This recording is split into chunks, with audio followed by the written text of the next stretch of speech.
श्रीराम समर्थ. शांती परमात्म स्मरणाने मिळते. नवविधा भक्ती जशी श्रवण ही पहिली भक्ती, तद्वतच अनेक संत लक्षणात शांती हे पहिले लक्षण आहे. वास्तविक संतांची लक्षणे सांगता येणे कठीण, तरी पण असे म्हणता येईल की शांती हे संतांचे मुख्य लक्षण आहे. पृथ्वी ही क्षमा शांती रूप आहे, त्याप्रमाणेच संत असतात. शांती ढळायला बाहेरची परिस्थिती कारण नसून अंतस्थिती हीच कारण आहे. जिथे स्वार्थ तिथे अशांती. भगवंताहून मी निराळा अशी जिथे द्वैत भावना तिथे खरी शांती नाही.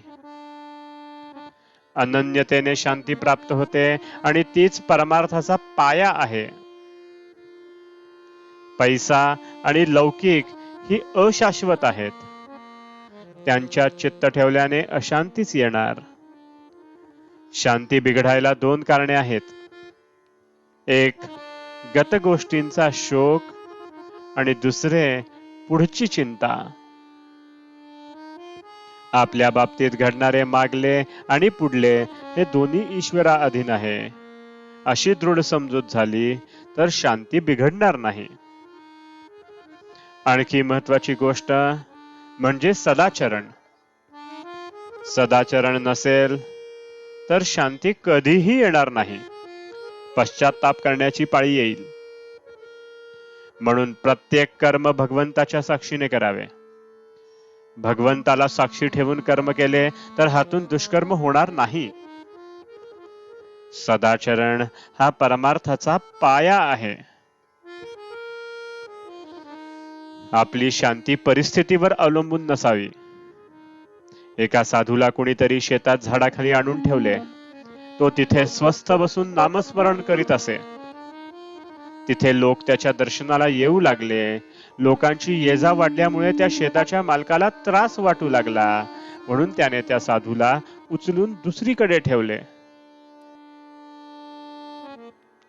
साधूची शांती पूर्वीच्या स्थळी होती तशीच दुसऱ्या ठिकाणीही कायम होती. शेतमालकाला आश्चर्य वाटले. ज्याचे मन शांत आणि चिंतारहित असते त्याला कुठेही ठेवा, तो शांतच राहणार.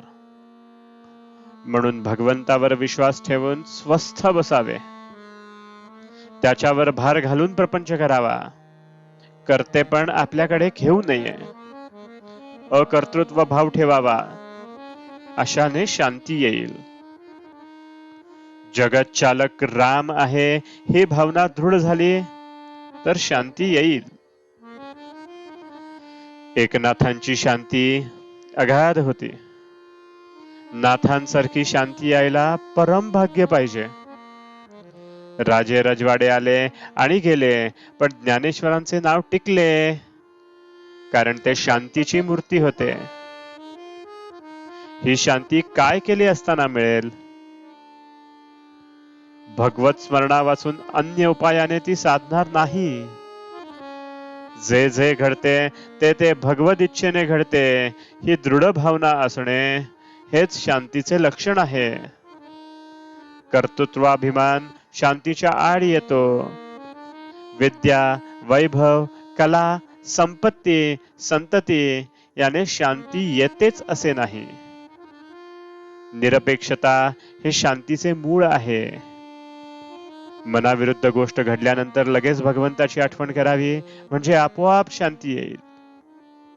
मनातली शांती कायम ठेवून रागवता येते, तसे केल्यास हातून प्रमाद घडत नाही.